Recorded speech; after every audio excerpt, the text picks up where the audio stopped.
Selamat pagi, siang, sore, malam, ataupun apapun. Kapan teman-teman menyimak slide pada kali ini, kita pada pertemuan kali ini akan berbicara tentang variabel dan definisi operasional. Tentunya teman-teman kemarin sudah berbicara tentang pembahasan populasi dan sampel. Saya harap teman-teman nanti bisa mengaplikasikan pada saat teman-teman mengerjakan atau melakukan karya tulis ilmiah. Nah, sekarang kita akan bahas variabel dan definisi operasional.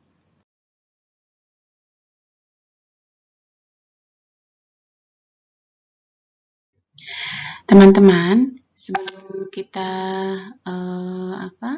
membicarakan tentang lebih jauh, kita harus tahu dulu konsep ilmu dari suatu apa itu variabel, ya. Jadi di sini banyak teori yang mengatakan variabel itu ada beberapa macam pengertian. Ini saya ambil dari Profesor Anwar Sanusi, ya. Jadi kalau kita lihat di sini bahwa seperangkat konsep, definisi, dan proposisi yang berhubungan satu sama lain yang menunjukkan fenomena secara sistematis untuk menjelaskan atau meramalkan suatu fenomena itu.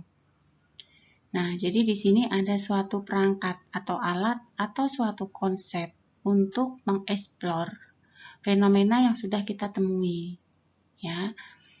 Nah, tentunya proposi-proposi itu didukung dengan data. Jadi misalnya, teman-teman pada saat melihat atau berjalan atau pada saat dinas di rumah sakit, fenomena itu bisa kita dapatkan dimanapun kita berada. Tergantung dari bagaimana daya critical thinking kita untuk mengeksplor apa yang sudah kita temukan. Jadi nanti teman-teman tidak usah bingung akan memilih judul apa, ya, karena apa? Mohon maaf, ini saya matikan dulu ya WhatsApp-nya supaya tidak masuk ke supaya tidak masuk dalam slide kita. Ya, jadi teman-teman nanti bisa menemukan judul itu bermula dari fenomena atau suatu kejadian yang teman-teman nanti temukan. Ya, karena apa? Jadi nanti kalau teman-teman sudah menemukan ada suatu fenomena, itu nanti akan dibuat suatu konsep atau definisi terhadap fenomena itu. Terus kemudian ada juga yang mengatakan bahwa suatu peristiwa yang ditangkap oleh indera manusia yang dapat dijelaskan secara ilmiah. Ya. Nah, abstraksi dari fenomena yang disusun itu didasarkan pada generalisasi atas ide-ide simbol karakteristik suatu peristiwa dengan nama yang diambil dari kita bahasa sehari-hari kita. Jadi yang namanya variabel itu menggunakan bahasa yang mudah dipahami.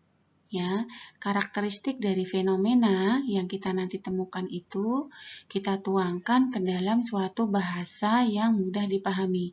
Jadi supaya apa? Supaya nanti pada saat kita publish, ya, kita kemukakan ke publik itu bahasa mudah dipahami. Nah, variabel di sini itu melekat berdasarkan karakteristik pada populasi. Nah, di dalam variabel itu tentunya ada atribut-atribut atau unit-unit yang sangat beraneka ragam. Ya, jadi kalau kita berikan kesimpulan bahwa variabel itu adalah suatu komponen, ya, komponen, atribut atau unit yang melekat pada suatu konsep fenomena. Ya, misalnya, teman-teman saat saat kemarin praktek di rumah sakit misalnya menemukan suatu fenomena bagaimana perawat atau perawat anestesi misalnya itu melakukan pekerjaan atau terkait dengan kebijakan apa yang ada di rumah sakit, apapun itu. Jadi misalnya kita teman-teman berjalan dari kos-kosan sampai ke rumah misalnya. Teman-teman melihat fenomena apa yang kemudian muncul di dalam konsep pikiran teman-teman, terus kemudian teman-teman berpikir, itu sebenarnya sudah merupakan suatu proses awal dari suatu kita membuat suatu karya ilmiah.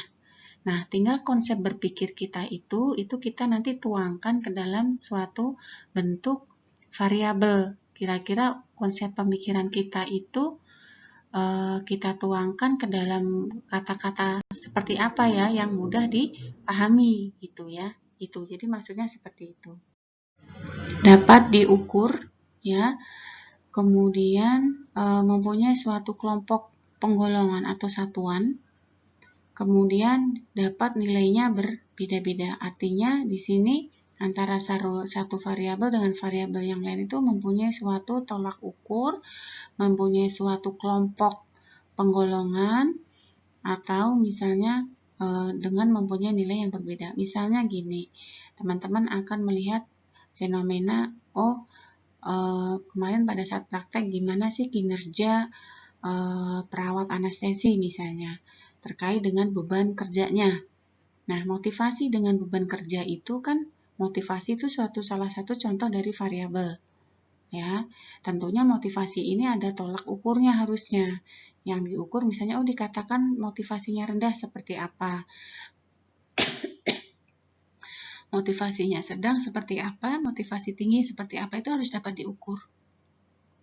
Kemudian kinerjanya, kalau kinerjanya itu juga merupakan suatu variabel. Makanya nanti kita akan bahas apa sih bedanya antara variabel terikat, kemudian variabel bebas dan lain sebagainya. Itu harus kita ukur. Semua harus ada tolak ukurnya, harus ada parameternya. Ya. Nah, banyak sekali jenis-jenis atau macam-macam variabel. Ada variabel tergantung, ya, atau disebut dengan variabel terikat. Ada variabel bebas, ya. Ada variabel moderator atau di sini fasilitator ibaratnya. Ada variabel antara, ada variabel laten, variabel endogen dan variabel eksogen, ya. Nah, biasa yang akan kita kemukakan adalah yang biasa kita temui ya, itu adalah variabel tergantung atau terikat atau disebut dengan variabel dependent. Nah, yang kedua itu variabel bebas ya atau variabel independent. Jadi bedanya apa? Kalau variabel tergantung itu atau dependent, terikat, itu dia yang dipengaruhi. Kalau variabel bebas itu variabel yang memengaruhi. Jadi misalnya hubungan antara motivasi dengan kinerja perawat anestesi misalnya, ya. Jadi hubungan motivasi. Nah, motivasi ini akan mempengaruhi kinerja atau motivasi dipengaruhi kinerja. Nah, itu. Jadi kalau motivasi itu mempengaruhi, kan tentu saja kinerja dipengaruhi oleh motivasi, kan? Bukan kinerja mempengaruhi motivasi, bukan. Tapi kinerja kita itu dipengaruhi oleh motivasi orang itu, individu itu. Jadi, kalau yang mempengaruhi berarti yang motivasinya. Variabel terikatnya itu yang kinerjanya, karena kinerja dipengaruhi oleh motivasi. Itu contohnya seperti itu. Nah, itu yang akan sering kita bahas dan itu pasti ada gitu ya di dalam suatu penelitian yang analitik. Nah, ini yang tadi sudah Bu Nova sampaikan bahwa tipe-tipe variabel ya ada independen tadi variabel bebas yang merupakan suatu stimulus atau yang mempengaruhi tadi. Kemudian misalnya Warna adalah variabel bebas yang dapat dimanipulasi dan dilihat pengaruhnya terhadap minat beli. Misalnya, apakah warna merah sepeda motor dapat menimbulkan minat beli konsumen terhadap sepeda motor. Jadi, warna ini kan mempengaruhi. Ya, jadi warna ini mempengaruhi minat. Jadi, warna inilah yang disebut dengan variabel bebas atau variabel independen. Nah, pada umumnya orang melakukan penelitian itu dengan menggunakan lebih dari satu variabel umumnya, ya. Tapi kalau bersifat deskriptif itu hanya satu variabel, tapi tergantung dari deskriptifnya kita apa. Karena sebetulnya penelitian deskriptif itu adalah penelitian yang luas, ya. Nah, kemudian ini misalnya ada contoh, ada hubungan antara gaya kepemimpinan dengan kinerja pegawai. Variabel bebasnya yang mana? Variabel bebas, ingat, variabel bebas itu yang mempengaruhi. Jadi di sini yang mempengaruhi adalah gaya kinerjanya, gaya kepemimpinannya. Yang dipengaruhi adalah kinerja. Jadi kinerja itu dipengaruhi oleh gaya kepemimpinan. Bisa dipahami ya, teman-teman ya. Nah, ini yang moderate. Apa itu? Ini jarang ya, tapi jarang kita sebut, tapi ada. Variabel moderate itu adalah variabel yang faktornya diukur, dimanipulasi atau dipilih oleh peneliti untuk mengetahui apakah variabel tersebut itu mengubah hubungan antara variabel bebas dan variabel tergantung. Ya, jadi misalnya ada hubungan antara promosi di media televisi dengan meningkatnya kesadaran merek HP Samsung di kalangan konsumen.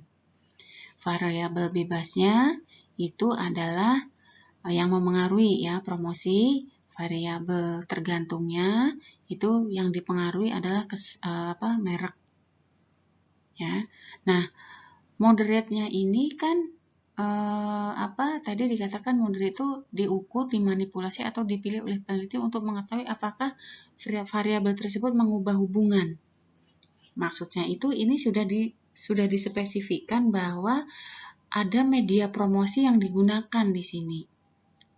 Jadi kalau misalnya kita hanya membuat judul ada hubungan antara promosi dengan kesadaran merek handphone, itu hanya terdiri dari variabel bebas dan variabel tergantung saja. Tapi di sini ada variabel moderate, ya, ada variabel penengahnya, yaitu bukan penengah ya. Jadi di sini untuk mengetahui apakah variabel itu dapat merubah dua variabel tadi. Nah, di sini dikhususkan pada promosi di media televisi. Bisa saja misalnya ada hubungan antara promosi di misalnya di media sosial, misalnya medsos, dengan meningkatnya kesadaran merek HP dan lain sebagainya. Berarti medsosnya itu sebagai variabel moderate karena sudah dispesifikkan. Tapi kalau nggak ada variabel moderate-nya, ya udah berarti ada hubungan antara promosi dengan kesadaran merek handphone gitu saja. Ya. Misalnya kalau misalnya kita lihat di dunia kesehatan ada hubungan antara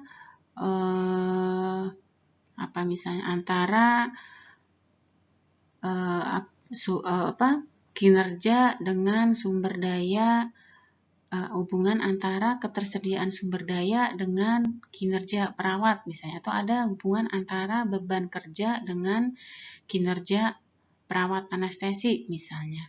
Jadi kalau itu hanya variabel bebas dan variabel tergantung saja, ya. Tapi kalau misalnya mau diberikan variabel moderate, misalnya ada hubungan antara beban kerja di ruang IBS misalnya dengan kinerja perawat anestesi misalnya. Nah, jadi sudah dispesifikkan kalau moderate itu ya. Kemudian variabel kontrol di sini adalah variabel yang faktornya dikontrol oleh peneliti untuk menetralisir pengaruhnya. Jadi misalnya ada pengaruh kontras warna hijau terhadap keputusan membeli di kalangan wanita, ya. Jadi variabel bebasnya berarti kontras warna, variabel tergantungnya karena kontras warna kan yang mempengaruhi bagaimana keputusan pembeli. Nah, variabel kontrolnya di sini dikhususkan, ya, dikhususkan untuk subjeknya siapa. Ya, saya khusus pada subjek perempuan saja, berarti sudah dikontrol bahwa sampelnya itu nanti khusus pada kalangan perempuan saja.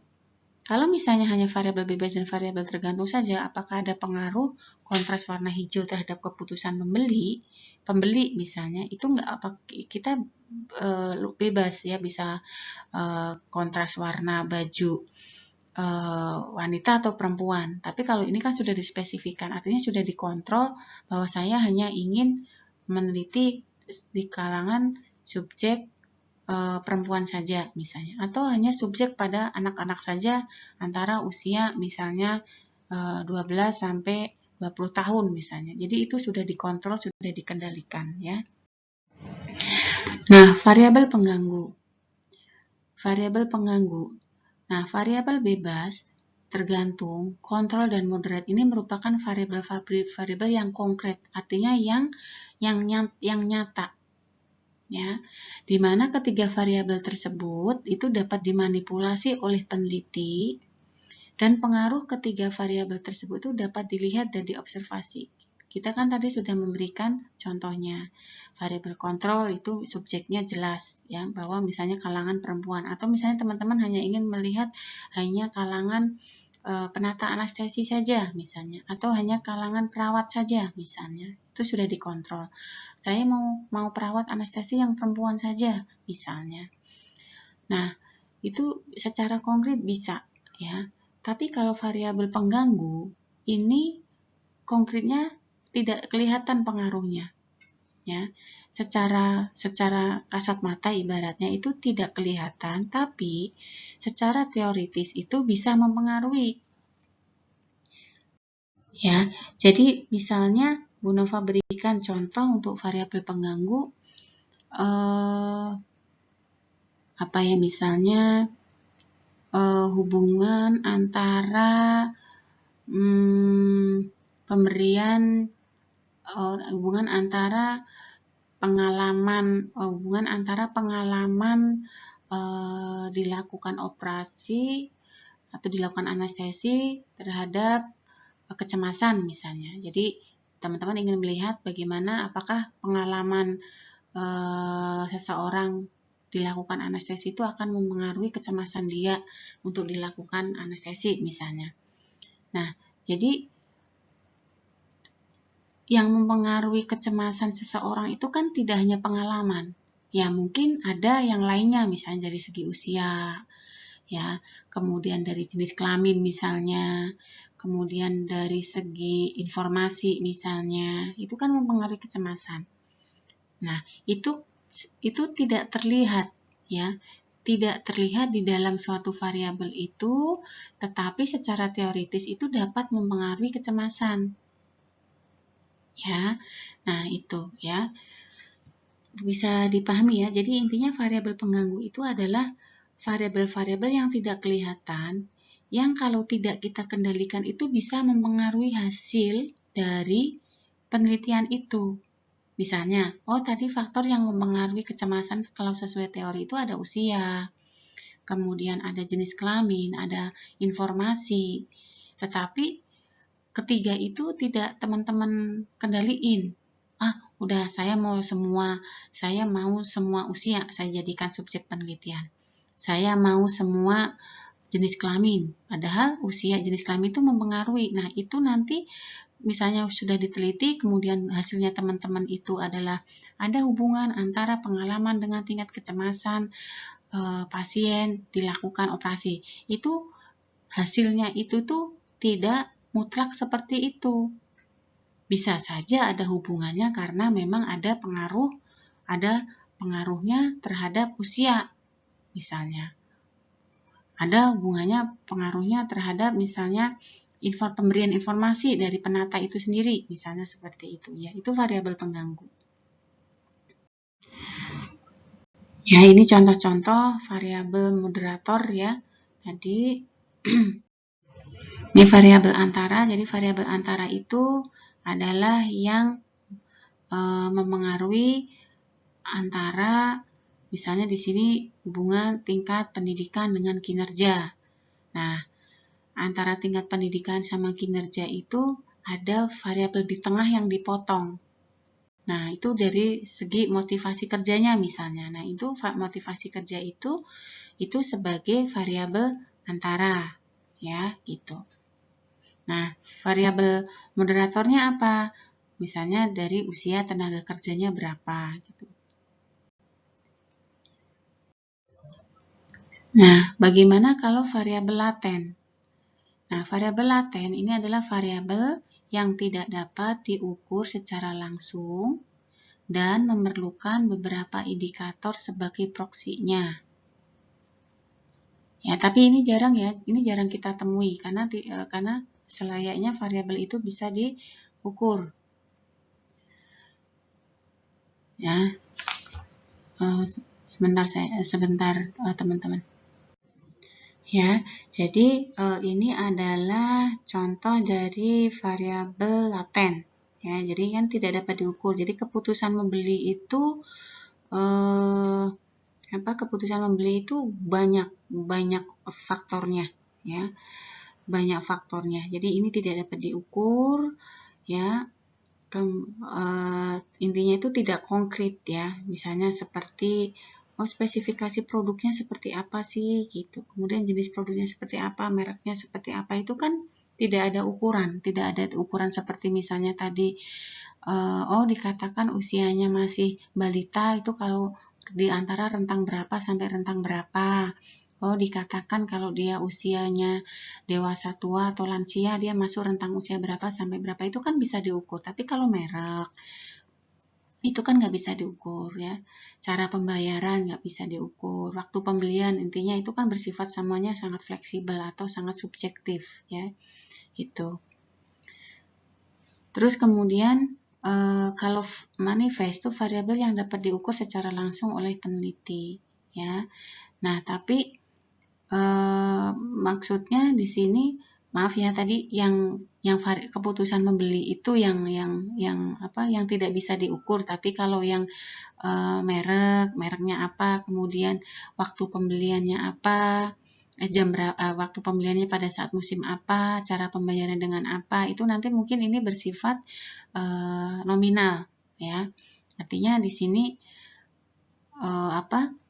bisa diukur. Tapi kalau yang laten keputusan membeli yang seperti apa itu kan sulit ya diukur, sehingga kita nanti harus mempunyai suatu parameter yang jelas untuk dapat mengukur keputusan pembeli ya. Tapi intinya teman-teman intinya untuk variabel ini itu yang sering kita bahas adalah variabel bebas, variabel terikat, variabel antara, dan variabel pengganggu. Variabel laten, variabel manifest itu hanya imbuhan dan ini jarang sekali kita bahas. Bahkan di dalam suatu penelitian yang sudah Bu Nova temui selama ini jujur memang belum pernah dibahas di dalam publikasi itu mana variabel laten, mana variabel manifest ya. Terus kemudian variabel endogen, variabel yang dipengaruhi oleh variabel lain. Ya. Variabel eksogen adalah variabel yang memengaruhi variabel lain. Ini sebenarnya sama dengan variabel dependent dan independent ya. Jadi endogen itu sama dengan terikat, eksogen mempengaruhi itu variabel independent atau variabel bebas ya. Nah, kalau kita mau berbicara variabel, kita harus tahu jenis skala ukur dari suatu variabel. Jadi skala ukur itu ada 4. Nominal, ordinal, interval, dan rasio.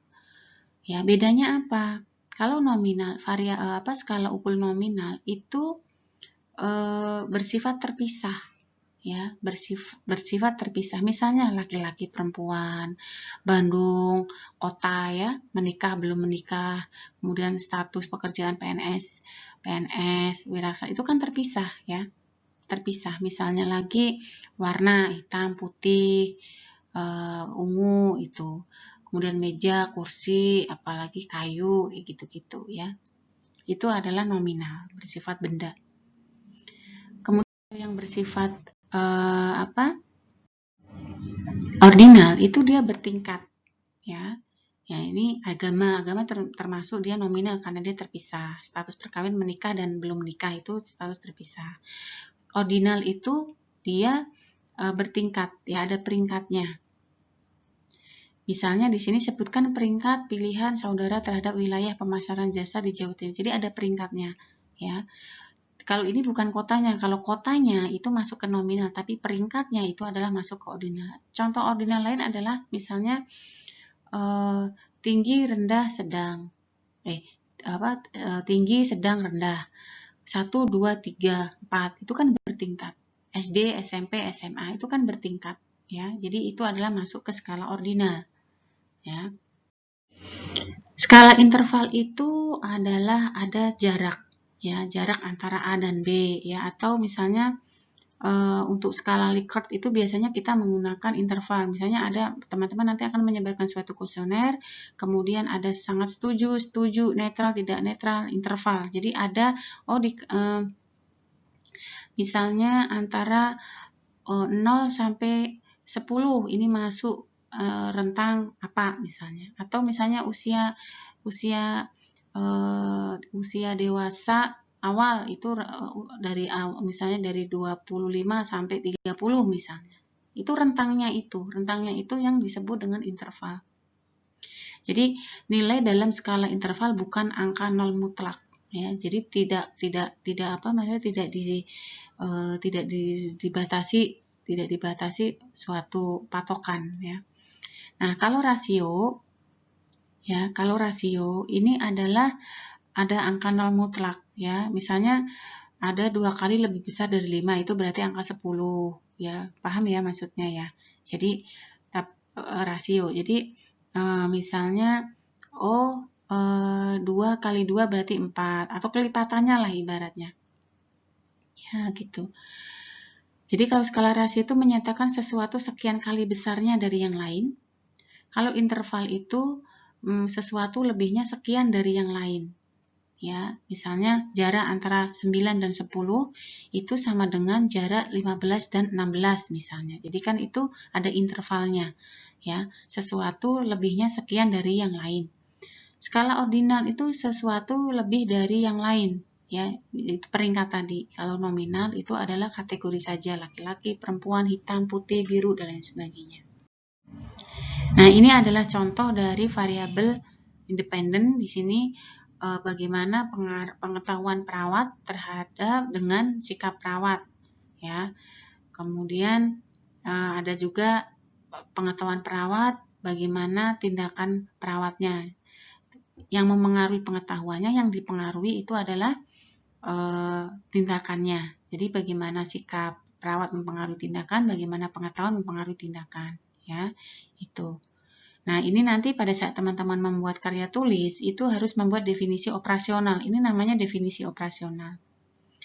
Jadi, yang kolom pemahaman perawat tentang alat pelindung diri ini adalah merupakan definisi operasional dari pengetahuan perawat.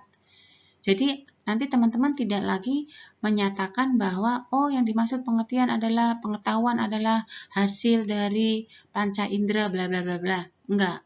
Tetapi yang di sini sudah operasional.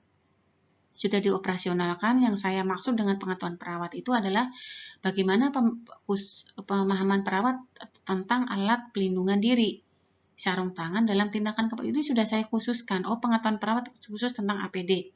Sikap perawat khusus tentang APD, ya.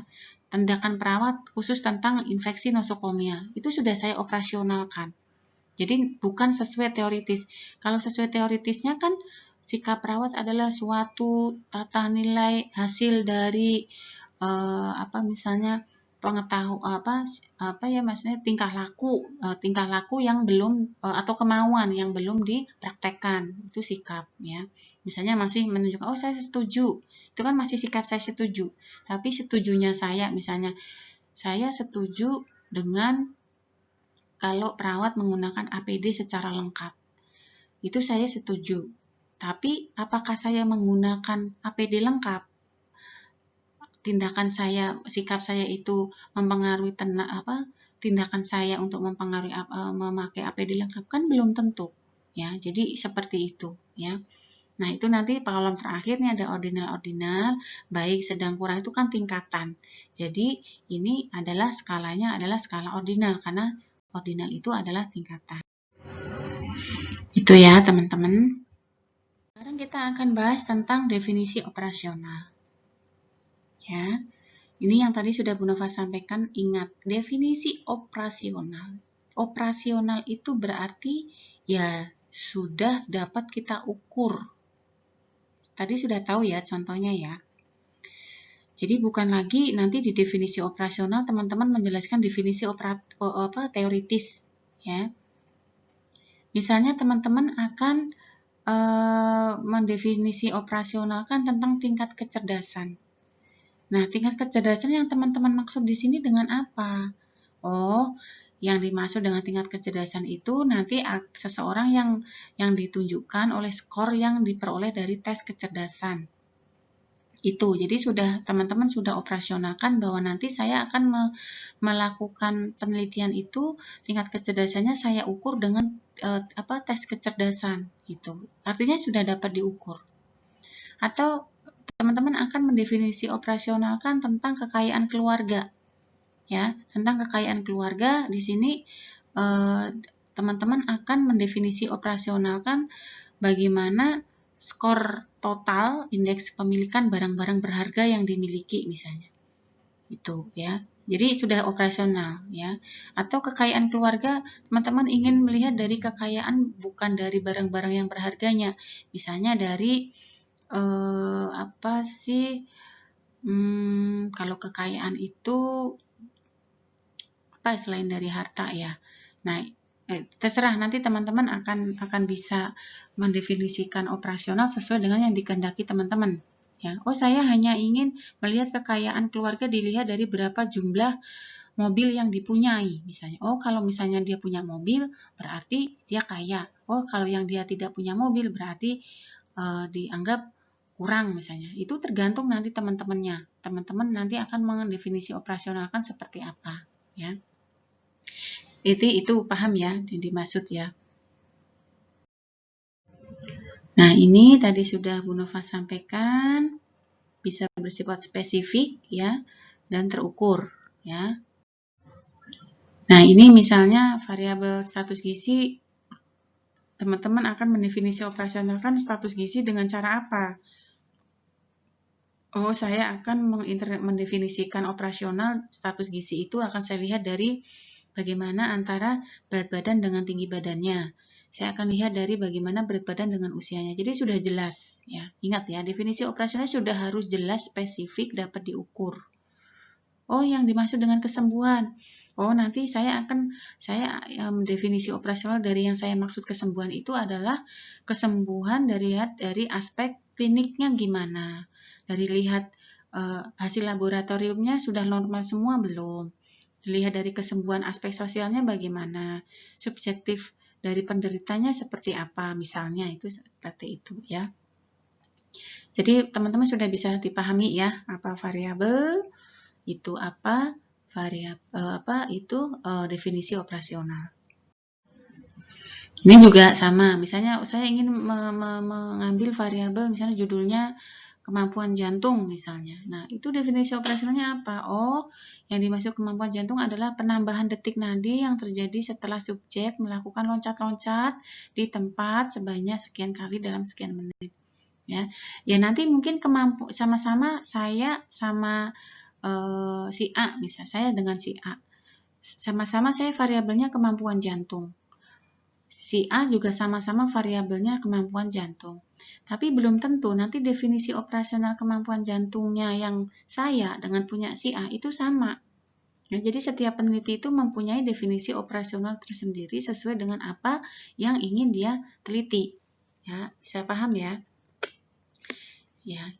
Jadi misalnya ini, urin residu itu sama-sama urin residu. Saya ingin meneliti tentang residu urin. Si B juga sama, residu urin. Tapi definisi operasionalnya kalau saya misalnya banyaknya urin yang diperoleh pada kateterisasi setelah pasien disuruh miksi sepenuhnya. Ini misalnya untuk saya yang pasien saya pakai apa? Pakai kateter. Tapi kalau misalnya si B pasiennya nggak pakai kateter, kemudian ingin melihat residu urin atau sisa urin, misalnya, dengan cara karena pasien tidak terpasang kateter, saya pakai gelas ukur saja misalnya. Saya tampung urin-urinnya semuanya berapa saya hitung misalnya.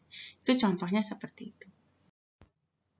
Jadi itu teman-teman yang bisa Bu Nova sampaikan, semoga bisa dipahami. Nanti kita akan berlatih.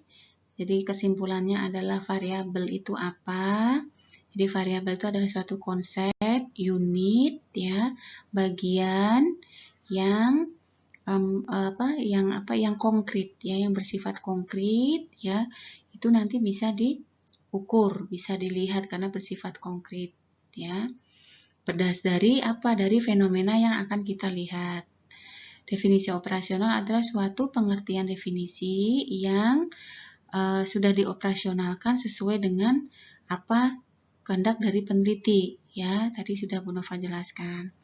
Variabel itu ada variabel bebas, itu variabel yang memengaruhi, ada variabel terikat, itu variabel yang dipengaruhi.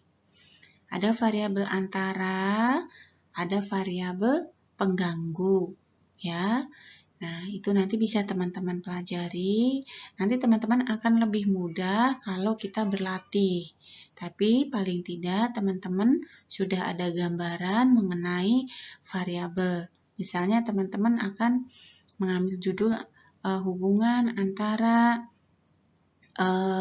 misalnya motivasi belajar dengan prestasi mahasiswa perawat anestesi di program studi keperawatan sarjana terapan perawatan anestesi UHB. Jadi motivasi belajar itu yang memengaruhi, berarti ini variabel bebas.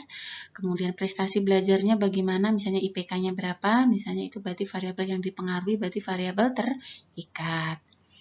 Nah, ini nanti teman-teman akan mendefinisi operasionalkan bahwa apa yang dimaksud dengan motivasi belajar.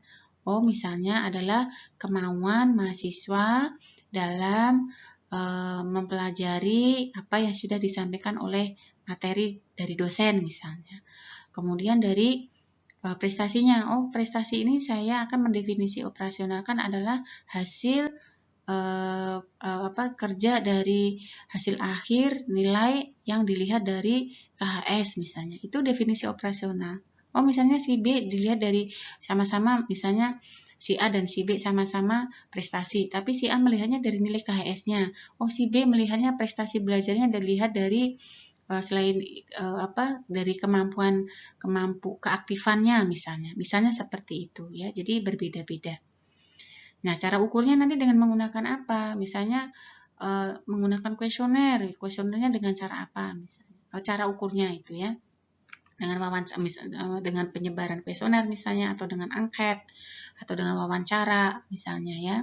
Atau alat ukurnya ini berarti kalau kuesioner ya berarti dengan kuesionernya disebutnya apa, ya. Misalnya ada kuesioner yang sudah terstandar sendiri untuk melihat motivasi seseorang, misalnya namanya apa, itu misalnya ada. Atau kalau misalnya teman-teman akan melihat status gizi, alat ukurnya dengan timbangan, nah itu dengan juga bisa. Hasil ukurnya seperti apa? Tadi ya misalnya motivasi rendah, sedang, tinggi, ya. Prestasinya misalnya memuaskan, sangat memuaskan, cukup, kurang atau apa, terserah, nanti tergantung, ya. Jadi itu mungkin teman-teman yang bisa Bu Nova sampaikan pada hari ini. Kita akan berbicara, setelah pertemuan ini kita akan berbicara tentang ruang lingkup penelitian, ya. Nanti kita akan berlatih terkait dengan bagaimana ruang lingkup penelitian. Semoga bisa dipahami ya teman-teman. Kalau ada yang kurang paham, silahkan nanti teman-teman bisa diskusikan kita ke forum, ya. Ke forum, karena ini metodologi penelitian ini merupakan syarat untuk teman-teman bisa mengambil skripsi. Kalau nilainya D nggak bisa, ya. Jadi teman-teman masuk bareng harus keluar bareng bersamaan dengan nilai yang sangat memuaskan harusnya targetnya. Itu yang bisa Bu Nova sampaikan ya teman-teman. Mohon maaf apabila ada penjelasan yang belum dipahami. Saya akhiri. Wassalamualaikum warahmatullahi wabarakatuh.